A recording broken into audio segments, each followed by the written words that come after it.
मैं कोई time waste नहीं करूंगी इंट्रोडक्शन में। इस वीडियो में हम डिस्कस करेंगे पोइम के बैकग्राउंड को, टोन को, एनालिसिस को, थीम्स को, पोएटिक डिवाइसेस को, कुछ एक्सपेक्टेड क्वेश्चंस को देखेंगे और वीडियो के एंड पे हम रिवाइज करेंगे सब कुछ को।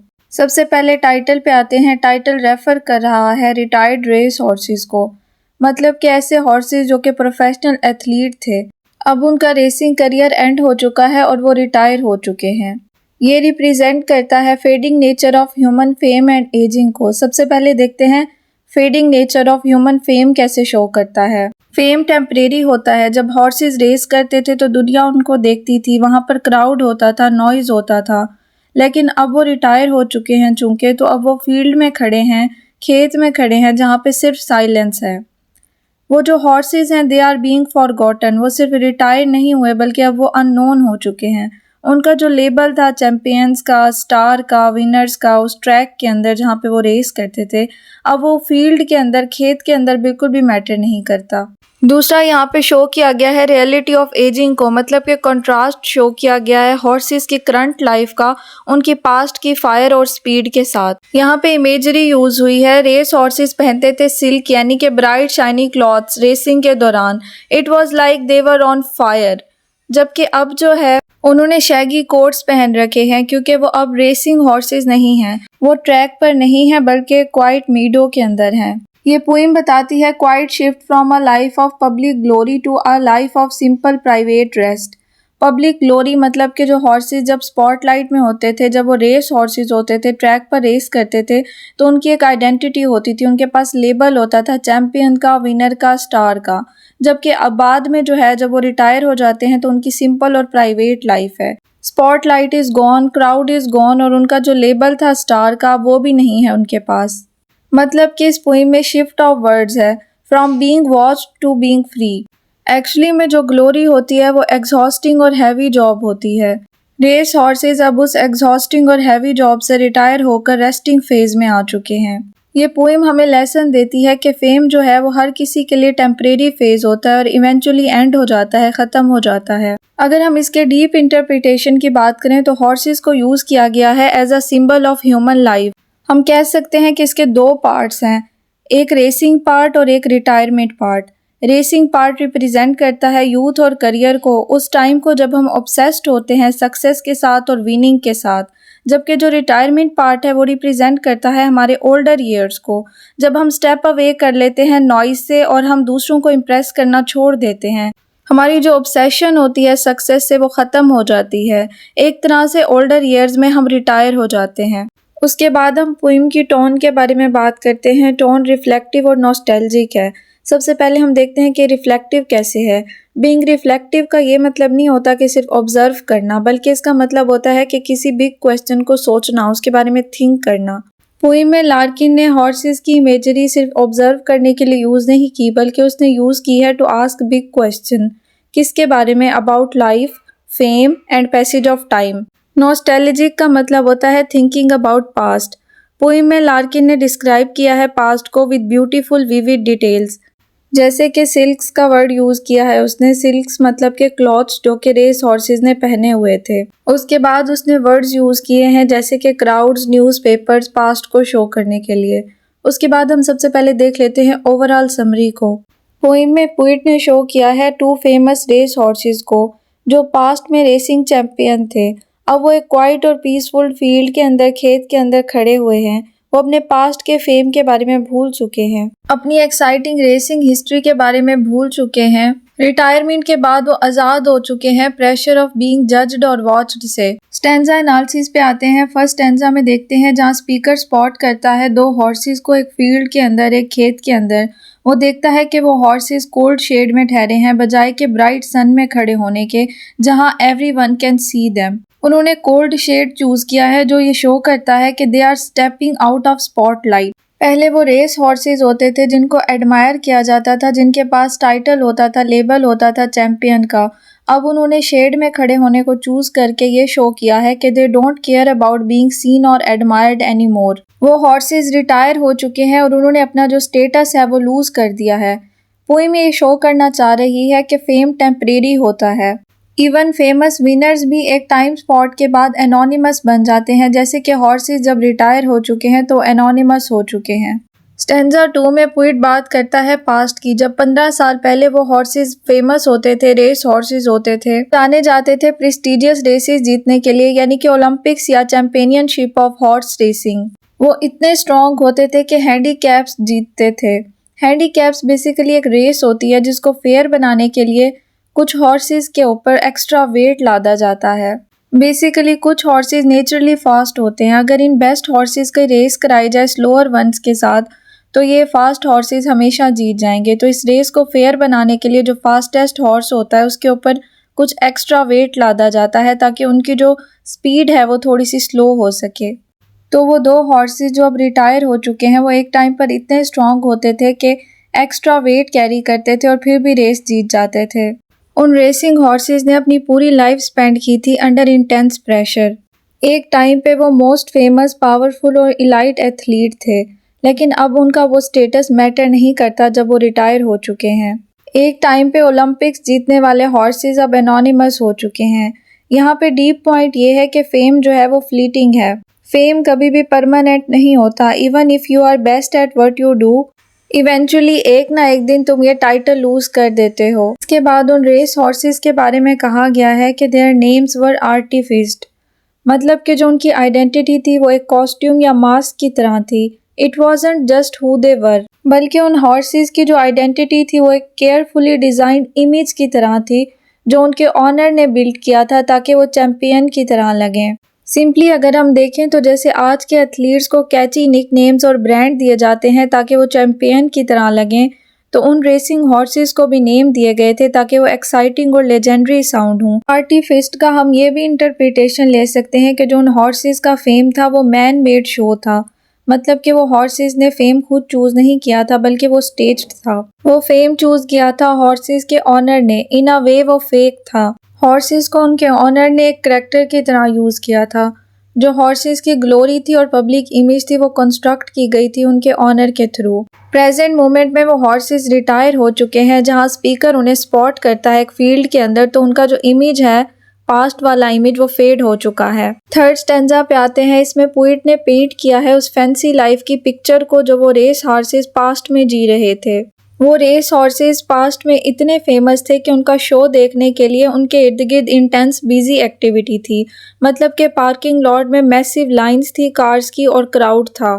थर्ड स्टेंजा में पोइट ने वर्ड पैरासोल्स को मेंशन किया है जो कि अम्ब्रेला होती है बेसिकली, जो प्रोटेक्ट करती है पर्सन्स को सन से, लेकिन हिस्टोरिकली इसको एसोसिएट किया जाता है वेल्दी और फैशनेबल लोगों के साथ जो अटेंड करते हैं आउटडोर इवेंट्स को। पैरासोल्स यहाँ पे रिप्रेजेंट कर रहा है ग्लैमर ऑफ क्राउड को जो कि देखने आए हैं रेस हॉर्सेस का शो।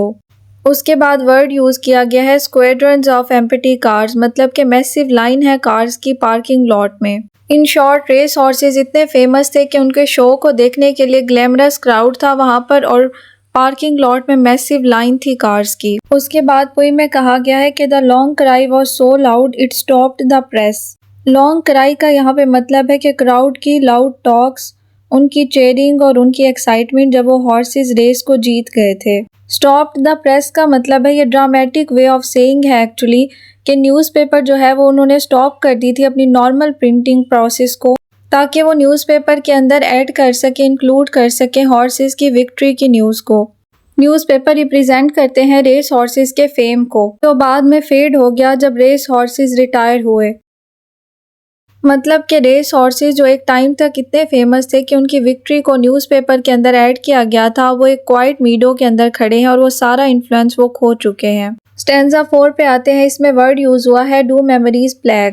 पोइट इज वंडरिंग के जो हॉर्सेस हैं क्या वो स्टिल पास्ट की आवाज़ें सुनते हैं, यानी कि जो पास्ट की उनकी मेमोरीज थी क्या उसको रिकॉल करते हैं। पास्ट की आवाज़ें जैसे कि रेस के दौरान क्राउड चेयर करता था उन हॉर्सेस के लिए और रेस बेल्स होती थी। पोइट कंपेयर करता है हॉर्स की पास्ट की मेमोरीज को अनोइंग बजिंग फ्लाइज के साथ जो हॉर्सेस के इर्द गिर्द भिनभिना रही हैं। वो फ्लाइज शो कर रही हैं पास्ट की मेमोरीज को जो कि हॉर्सेस को अब प्रेजेंट मोमेंट में भी अकेला नहीं छोड़ रही। स्पीकर ऑब्जर्व करता है एज डस्क ब्रिम्स, जैसे ही डे एंड होता है और डार्कनेस होना शुरू हो जाती है तो हॉर्सेस अपने हेड को शेक करते हैं। हॉर्सेस का शेकिंग हेड, अपने सर को हिलाना फिजिकल रिएक्शन भी हो सकता है एक्चुअल मक्खियों के लिए जो उस मीडो के अंदर हूँ, लेकिन पोइट इसका डीपर इंटरप्रिटेशन दे रहा है कि वो अपने हेड को इसलिए शेक ऑफ कर रहे हैं क्योंकि वो घोस्ट्स ऑफ पास्ट ग्लोरी से जान छुड़ाना चाहते हैं। मतलब कि अपनी पास्ट की जो मेमोरीज हैं जब वो चैंपियंस थे उससे जान छुड़ाना चाहते हैं। उसके बाद हम प्रेजेंट सीन पे आते हैं जहाँ पे अब स्पीकर ने स्पॉट किया है उन हॉर्सेस को एक मीडो के अंदर। पोइट कहता है कि वो मीडो अनमोलेस्टिंग है, यानी कि नॉट बॉदरिंग है। वो एक ऐसी क्वाइट और नेचुरल प्लेस है जहाँ पर हॉर्सेस पीस में आ चुके हैं, अब उन्हें कोई स्ट्रेस नहीं है।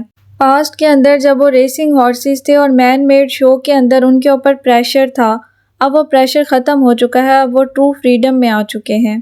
इस स्टैंजा में मेटाफर यूज़ किया गया है फ्लाइज के ज़रिए। बेसिकली फ़्लाइज रिप्रेजेंट कर रही हैं हॉर्सेस की पास्ट मेमोरीज़ के बर्डन को, जब हॉर्सेस चैम्पियन थे और प्रेस्टिजियस रेसेस जीतते थे जैसे कि ओलंपिक्स। अब वो अपने हेड को शेक करके उन मेमोरीज को भूलने की कोशिश कर रहे हैं। अब आते हैं स्टैंजा 5 पे। अब उन हॉर्सेस को सिर्फ ऑलमनैक में रिमेंबर किया जाता है। ऑलमनैक बेसिकली एक रिकॉर्ड की बुक होती है जिसके अंदर फैक्ट्स और डेट्स लिखी जाती हैं। रेस हॉर्सेस की मेमोरीज, उनकी विनिंग्स, उनकी विक्ट्रीज और उनका नाम अब एक डस्टी ओल्ड किताब के अंदर लिखा हुआ है, जो ये शो करता है कि फेम फ्लीटिंग और फ्रेजाइल है। एक वक्त तक उन हॉर्सेस की विक्ट्री को न्यूज़पेपर में लिखा जाता था और अब उनको आलमनैक यानी कि रिकॉर्डेड बुक्स में लिखा जाता है।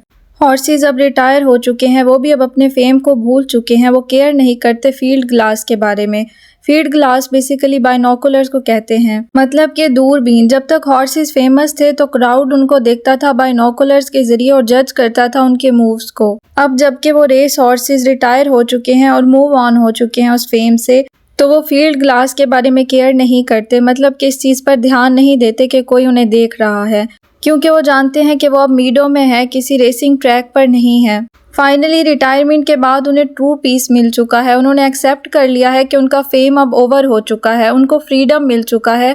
अब उन पर किसी चीज़ का प्रेशर नहीं है, ना क्राउड का ना ऑडियंस का। उसके बाद हम थीम्स पे आते हैं। सबसे पहला थीम है the fading nature of fame, मतलब कि जो फेम है वो फ्रेजाइल और फ्लीटिंग होता है। हॉर्सेस जो कि पहले फेमस थे अब वो फॉरगॉटन हो चुके हैं, लोग उन्हें भूल चुके हैं। उनकी विक्ट्री जो कि लिखी जाती थी न्यूज़पेपर्स में, अब वो लिखी जाती है आलमनैक में, यानी कि ओल्ड रस्टी किताबों में। सेकंड थीम है पैसेज ऑफ टाइम। हॉर्स के ज़रिए लाइफ के डिफरेंट चैप्टर्स दिखाए गए हैं। एक टाइम था जब रेस हॉर्सेस चैंपियन थे, वो प्रेस्टिजियस रेसेस को विन करते थे, उनका स्टेटस होता था, आइडेंटिटी होती थी और उनका नाम न्यूज़पेपर्स में होता था। जबकि रिटायरमेंट के बाद उन्होंने वो सारा स्टेटस और आइडेंटिटी लूज कर दिया है। थर्ड थीम है the peace of retirement. Retirement के बाद उनके ऊपर कोई परफॉर्मिंग प्रेशर नहीं है, वो वरीड नहीं है फेम के बारे में। वो एक क्वाइट और नेचुरल प्लेस यानी कि मीडो में ठहरे हैं। उनको फाइनली फ्रीडम मिल चुका है। उनको अब देखे जाने का और जजमेंट का कोई डर नहीं है। वो अब केयर नहीं कर रहे फील्ड ग्लास के बारे में, मतलब बाइनोकुलर्स के बारे में कि अब उन्हें कोई देख लेगा। इसके बाद हम बात करते हैं पोएटिक डिवाइसेस की। सबसे पहली है पर्सोनिफिकेशन। पर्सोनिफिकेशन में हम नॉन ह्यूमन थिंग्स को ह्यूमन क्वालिटीज़ देते हैं, जैसे कि फ्लाइज को दी गई है। फ्लाइज को कहा गया है they are like memories, past की मेमोरीज जब रेस हॉर्सेस चैंपियंस थे। इनमें मेटाफर भी यूज हुआ है वर्ड आलमनैक के थ्रू। आलमनैक जो है वो पुरानी रस्टी किताबें होती हैं जिनके अंदर डाटा लिखा जाता है। रेस हॉर्सेस जो एक वक्त पे चैंपियन होते थे उनकी विक्ट्री न्यूज़पेपर्स में लिखी जाती थी, अब वो आलमनैक की तरह हो गए हैं। अब वो स्टार्स नहीं रहे, अब उनका नाम इन ओल्ड रस्टी किताबों के अंदर लिखा जाता है। क्विकली रिवाइज कर लेते हैं हम सारे स्टैंजा को। फर्स्ट स्टैंजा के अंदर पोइट नोटिस करता है रिटायर्ड रेस हॉर्सेस को जो कि मीडो में ठहरे हैं, जो कि एक वक्त पे चैंपियन होते थे और फेमस होते थे, अब वो एनोनिमस हो चुके हैं। नंबर सेकंड स्टैंजा में है कि वो हॉर्सेस मैन मेड शो का पार्ट थे, मतलब कि उनके ऑनर ने उनको एक करैक्टर की तरह यूज़ किया था। उनको चैंपियन बनाने के लिए उनको आर्टिफाइड किया गया था, मतलब कि लीजेंडरी नेम्स दिए गए थे, जो ये शो करता है कि जो उनका फेम था वो स्टेज था, जो उन्होंने खुद चूज़ नहीं किया था बल्कि उनके ऑनर ने चूज़ किया था। उसके बाद आते हैं थर्ड स्टैंजा पे। इसमें वर्ड यूज़ किया गया है पैरासोल, जो कि अम्ब्रेला को कहते हैं। ये शो कर रहा है ग्लोरियस क्राउड को।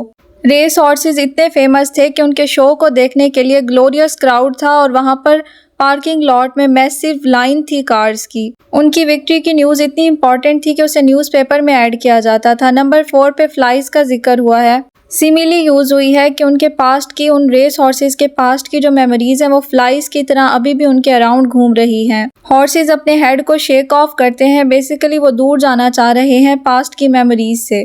नंबर 5 स्टैंजा में रिटायर्ड हॉर्सेस की बात की गई है कि वो रेस हॉर्सेस जो एक वक्त पे इतने फेमस थे कि उनकी विक्ट्री को न्यूज़पेपर में लिखा जाता था, अब वो आल्मनैक में लिखी जाती है, मतलब कि पुरानी रस्टी किताबों में। अब उन हॉर्सेस को फाइनली फ्रीडम मिल चुका है, वो नेचुरल और क्वाइट प्लेस यानी कि मीडो में खड़े हैं। अब उनको फील्ड ग्लासेस का कोई डर नहीं है। फील्ड ग्लासेस कहते हैं बाइनोकुलर्स को, दूरबीन को, मतलब अब उनको देखे जाने का कोई खौफ नहीं है, उनके ऊपर कोई प्रेशर नहीं है परफॉर्मेंस का। बेसिकली यहाँ पे हॉर्सेस को मेटाफर यूज़ किया गया, अगर हम डीप इंटरप्रिटेशन में देखें तो ह्यूमन कंडीशन को शो करने के लिए कि इंसान जितने भी फेमस क्यों ना हो, इवेंचुअली वो एक दिन पैसेज ऑफ टाइम के साथ फेम को लूज़ कर देते हैं। फेम को लूज़ करना सैड तो होता है, लेकिन at the end of the day उनको फ्रीडम मिल जाता है। इन शॉर्ट हम कह सकते हैं life is a race but best part is getting to stop running and just enjoying the peace.